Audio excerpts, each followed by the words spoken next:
News Madhubania को।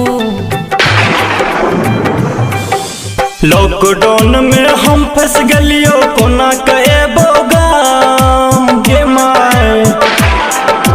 Lockdown में हम फंस गलियो कोना कएबो गाम। कोरोना कह के डॉक्टर ल जाय छै, कोरोना कह के डॉक्टर ल जाय छै, सबके लै छै जान कोना कएबो गाम। सुन ना गे माय लॉकडाउन भ गेलै पूरा देश में। केकरो कियो देखन चाहे सबे के जाय छै जान। केकरो कियो देखन चाहे सबे के जाय छै जान।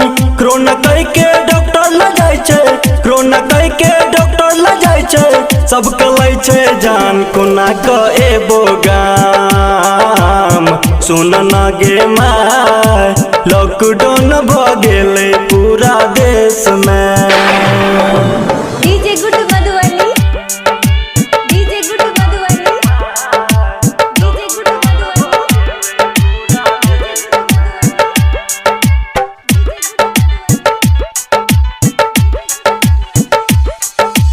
अखन अहाँ सब सुन रहल छी निर्भयपुर से अन्नू रिकॉर्डिंग स्टूडियो के शानदार प्रस्तुति। केहन बीमारी एले गमैयो गरीब के जाय छै जान। केहन बीमारी एले गमैयो गरीब के जाय छै जान।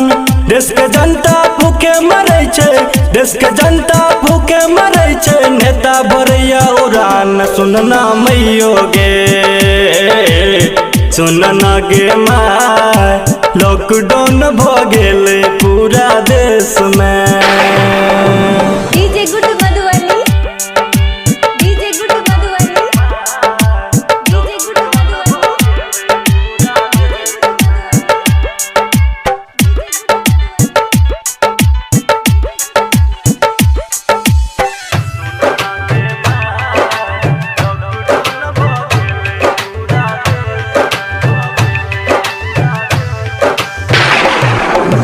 काम धाम सब नौकरी चाकरी बंद पड़ल कारोबार।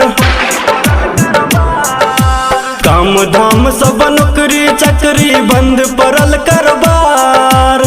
दिल्ली बम्बई छोड़ के देखी, दिल्ली बम्बई छोड़ के देखी, भागे सब बिहार। सुनना मैयो गे, सुनना गे माय लॉकडाउन भ गेलै पूरा देश में। DJ good Madhubani, DJ good Madhubani, DJ good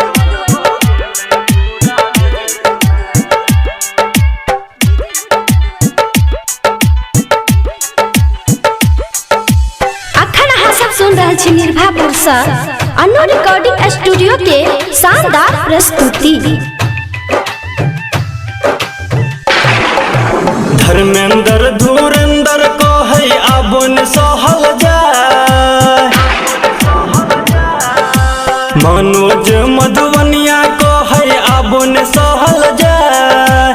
Deepu दीवाना गामे मरतो, राम बाबू रामा गामे मरतो, अते कमेते पाय। सुनना मैयो गे, सुनना गे माय लॉकडाउन भ गेलै पूरा देश में। लॉकडाउन में हम फंस गलियो कोना कएबो गाम। कोरोना कह के डॉक्टर ल जाय छै, कोरोना कह के डॉक्टर ल जाय छै, सबके लै छै जान कोना कएबो गाम। सुन ना गे माय लॉकडाउन भ गेलै पूरा देश में। केकरो कियो देखन चाहे सबे के जाय छै जान।